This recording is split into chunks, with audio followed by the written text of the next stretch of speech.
Dogma is a very interesting entry in the Viewaskew universe, just for the fact that it's not the movie that I was expecting it to be. Up until this point, the Viewaskew universe was pretty grounded, with exceptions being in certain moments in Mallrats. This movie is no doubt Kevin's most ambitious project. The story of Dogma is a fantastic setup. Two fallen angels, Bartleby and Loki, are banished to Wisconsin by God. However, they found a loophole to get back into heaven and have to travel to a church in New Jersey to be forgiven of their sins. What's the catch? If they get back into heaven, they have proven God wrong and will undo all existence as we know it. What a premise. This would be the type of premise to be thought up of in 1999. Even though the premise has high stakes, this film is still a Kevin Smith film. Satire and comedy are laced throughout. Bartleby and Loki want to get back into heaven. Loki is a bit theatrical and likes to toy with people. He finds violence a fun pastime.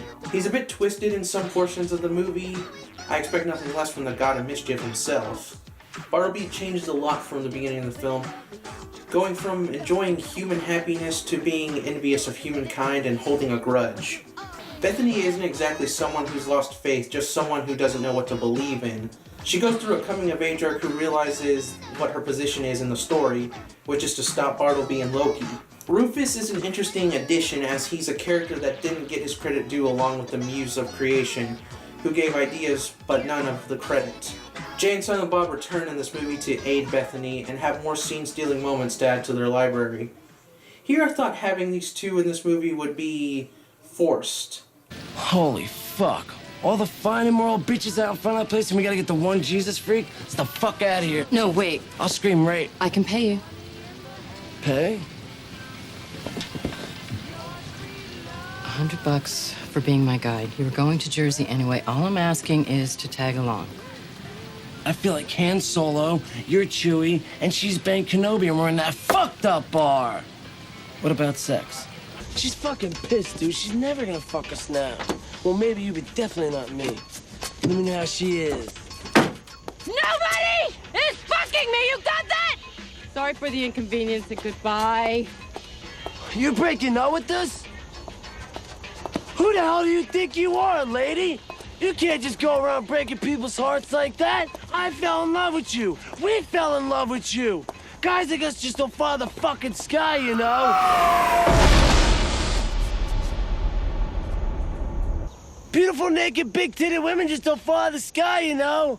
Somehow it works. Also, we get to know more about the duo, more so than any other movie in the Viewaskew universe up to this point.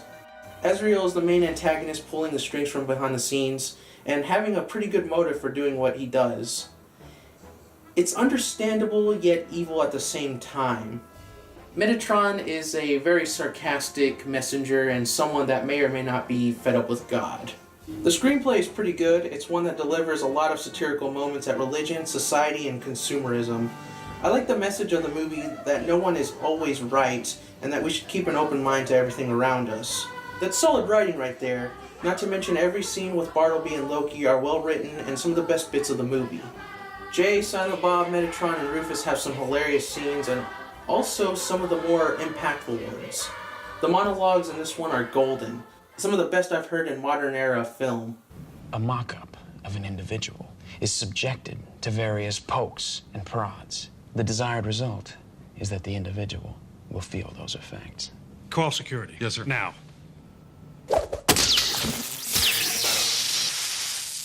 All lines are currently down. Okay. I'm gonna have to... Would you just knock it Hey, off? you're doing it again. Now stop. Fuck! What did we talk about? You are responsible for raising an icon which draws worship from the Lord. You have broken the first commandment. More than that, I'm afraid not a one of you passes for a decent human being. Do you know what makes a human being decent? Fear. And therein lies the problem. None of you has anything left to fear anymore. You rest comfortably in seats of inscrutable power, hiding behind your false idol, far from judgment, lives shrouded in secrecy, even from one another. But not from God.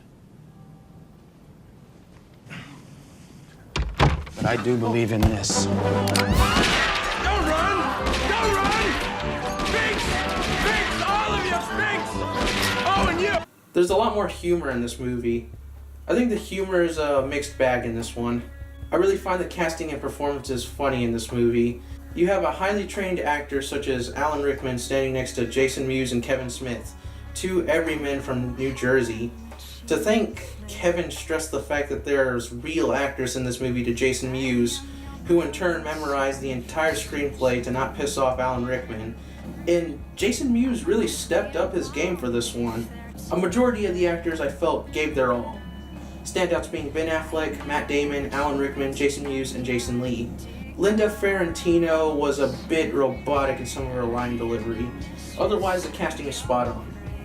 The licensed soundtrack this time around is kind of forgettable aside from Still by Alanis Morissette, and the epic composition of Howard Shore, which actually gets some more focus than the licensed tracks. Overall, I thought it was okay. Negative-wise, while story is a great concept, it is bloated with subplots and characters along with some questionable decision-making and execution. The CGI hasn't aged well, Linda Ferrantino is at times robotic in her line delivery, and the licensed soundtrack is kind of forgettable. The ending and overall movie are great. There's more pros than cons. Dogma is a movie I recommend you watch. Besides, this movie had to be made. We were on the brink of the new age, the new millennium. Could you imagine this movie being made now? It would be a shitstorm marketing-wise. Kevin's got balls for making this one. This would be Kevin Smith's most controversial film. Is it his best? Well, no. Clerks and Chasing Amy are still the frontrunners. Dogma is still a solid entry. This concludes part 4 of my Viewaskew Universe retrospective. Join me for part 5 this Friday as I review Clerks the Animated Series. I'm Lino Mars of the MMCA Productions crew, and I'll see you next time.